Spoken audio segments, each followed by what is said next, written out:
বেত্রাঘাতের কোনো প্রয়োজন নেই। আল্লাহু আ'লাম। তারপরে আল্লাহ পাক রব্বুল আলামিন ইরশাদ করছেন, জানি লা ইয়ানকিহু ইল্লা জানিয়াতান আও মুশরিকা ওয়া জানিয়াতু লা ইয়ানকিহুহা ইল্লা জানিন আও মুশরিক ওয়া হুররিমা যালিকা আলাল মুমিনিন। এই আয়াত সম্পর্কে তাফসীরকারদের দুটি মত রয়েছে তাফসীর সম্পর্কে। একটি হচ্ছে আল্লাহ পাকের একটি হুকুম বিধান।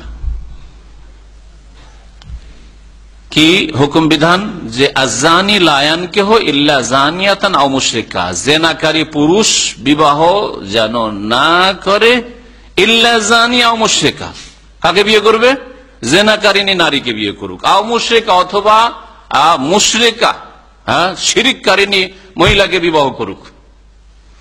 ওয়াজানিয়াতু লা ইয়ানকিহুহা ইল্লা জানিন আও মুশরিক, আর জিনাকারিনী মহিলাকে যেন বিবাহ না করে কোন ভালো মানুষ, ইমানদার মানুষ, সৎকর্মশীল মানুষ, নামাজি মানুষ, আল্লাহভীরু মানুষ। কে বিয়ে করবে? লা ইয়ানকিহুহা, তাকে যেন বিয়ে না করে। একমাত্র কে বিয়ে? ইল্লা জানিন, জিনাকারী পুরুষ বিয়ে করুক। আও মুশরিক, অথবা মুশরিক বহুত্ববাদী বিয়ে করুক। আল্লাহ পাকে জিনাকারী আর মুশরিককে একসাথে বর্ণনা করেছেন। এতে কি হিকমত রয়েছে? হুকুম বা তাফসীর পরে বলছি, এখানে এই কথাটি শুনে নেন।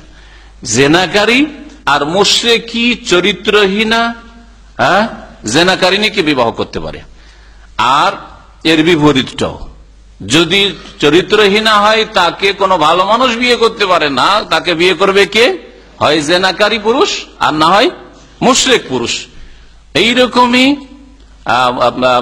মুশরিকা তার বিপরীতটা আর কি। এক কথায় কোন একদিকে এইদিকে মহিলা নামাজি আর খারাপ চরিত্রের পুরুষ বিবাহ করছে, মুশরিক বিবাহ করছে, আর বিয়ে করছে জিনাকারী, এটাও যেমন হইতে পারে না, তেমন এর বিপরীতটা হইতে পারে না।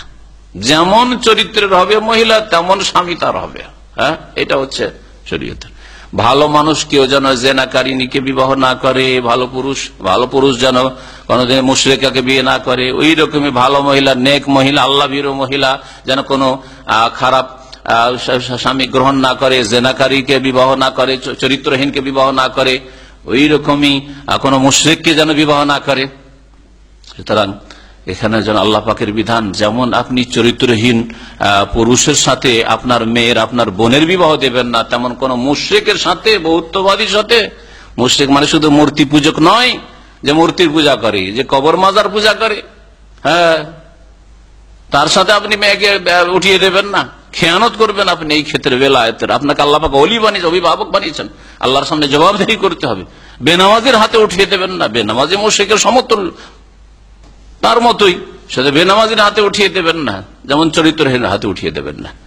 আপনার মেয়ে, আপনার বোন যদি নামাজি হয়, আল্লাহভীরু হয়, তাহলে ওই রকম ছেলে আপনি খোঁজ করবে। এটা হচ্ছে আল্লাহ পাকের নির্দেশ। ওয়া হুররিমা যালিকা আলাল মুমিনিন, আর এটা হারাম করা হয়েছে মুমিনদের উপর। যে জিনাকারী আর মুশরিককে আল্লাহ একসাথে বর্ণনা করলেন। কেন? তার সামঞ্জস্য আছে তাহলে দুইজনের মধ্যে সামঞ্জস্য আছে। কোন দিক থেকে? তাফসীরকাররা বলছেন যে মুশরিক আল্লাহর সাথে কি করে? শরীক করে। আল্লাহর হক কাকে দিয়ে দেয়? আল্লাহর বান্দাদেরকে দিয়ে দেয়।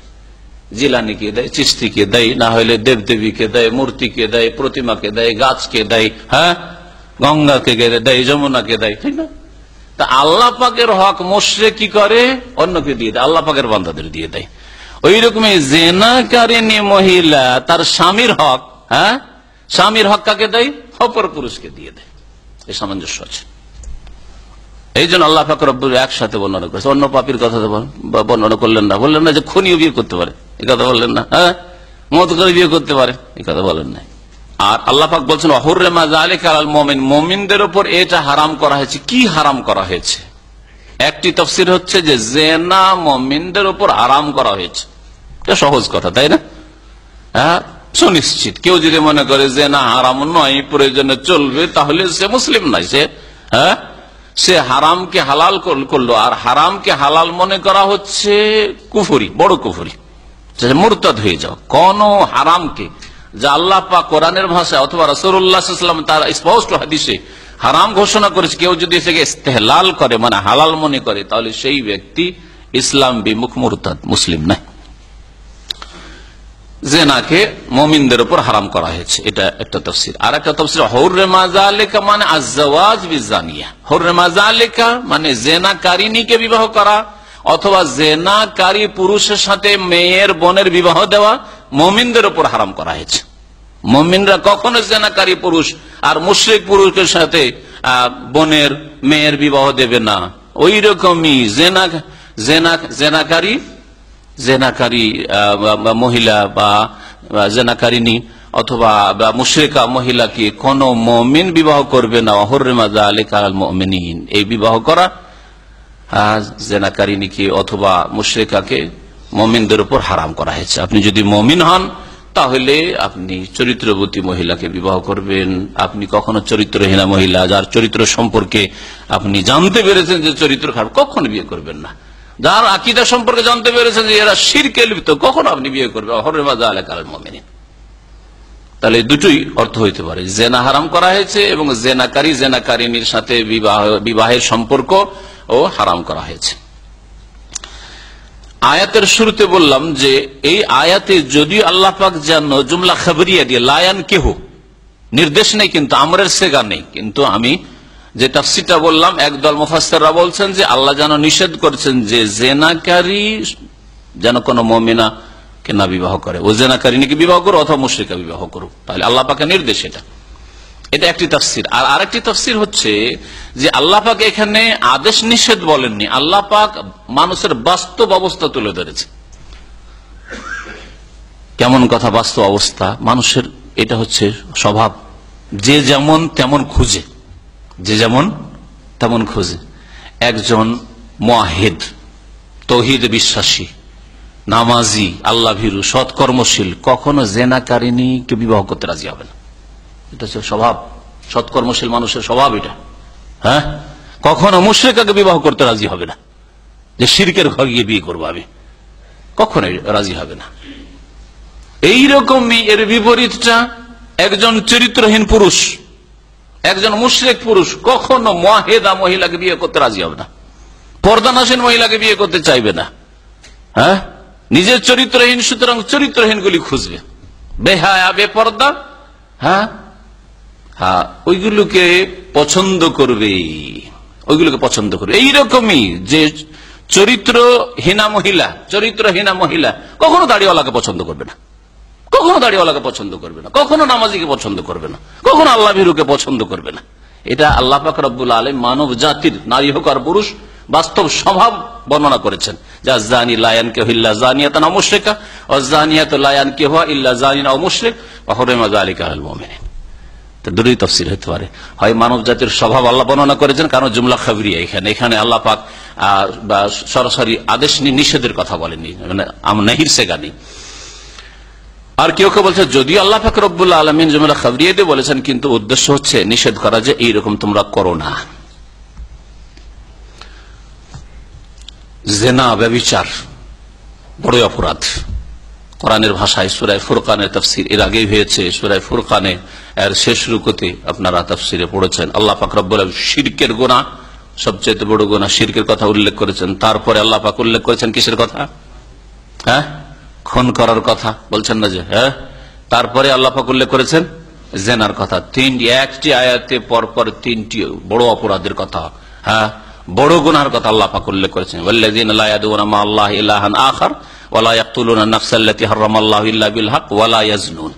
মুমিন যারা রহমানের বান্দা তারা শিরককারী হইতে পারে, মুশরিক হইতে পারে না। আল্লাহ ছাড়া অন্যকে ডাকে না, আল্লাহ ছাড়া অন্যকে কখনো ডাকে না, আল্লাহ ছাড়া অন্যের কাছে পাবো এই শিরকি বিশ্বাস রাখে না।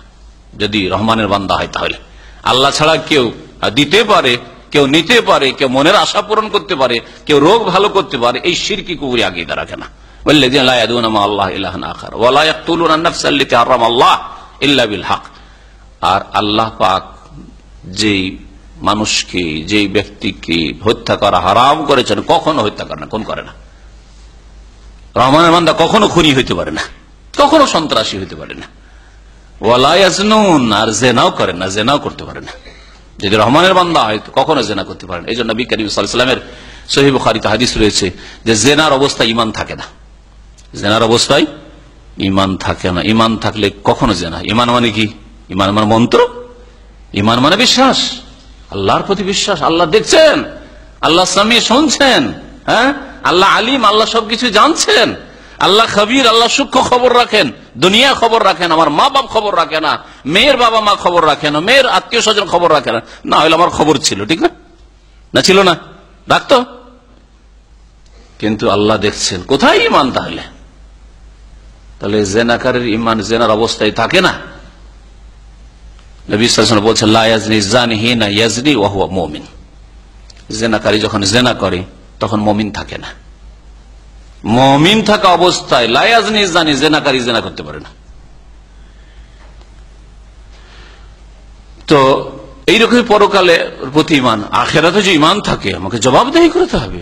আমার প্রত্যেকটি কথা, কাজ, নড়া চড়া সবকিছু সম্পর্কে আল্লাহর সামনে জবাবদেহি করতে হবে, আল্লাহর সামনে হাজির হইতে হবে। এই কথা যদি মনে থাকে তাহলে জেনা কি করে হইতে পারে? আরে প্রয়োজন আছে, আমি বিবাহ করবো, একটা তো হয় না, দুটো করবো, ইনসাফ করবো, আল্লাহকে ভয় করবো। কিন্তু জেনার রাস্তা কখনো নিতে পারেন না। আজকালকার মহিলারা অধিকাংশ এত বদ স্বভাবের হয়েছে যে স্বামী যদি জেনা করে বেড়ায় তো অত অপরাধ নয়, কিন্তু দ্বিতীয় বিবাহ করে নেয় যদি, আরে বাপরে বাপ, কি অপরাধ করে ফেলেছে। হ্যাঁ, আমার ঘরে আর এক সতীন নিয়ে চলে আসলো, চরম অপরাধী। হ্যাঁ, আর শুধু মহিলারা নাই, যদি কোন দেশের আইন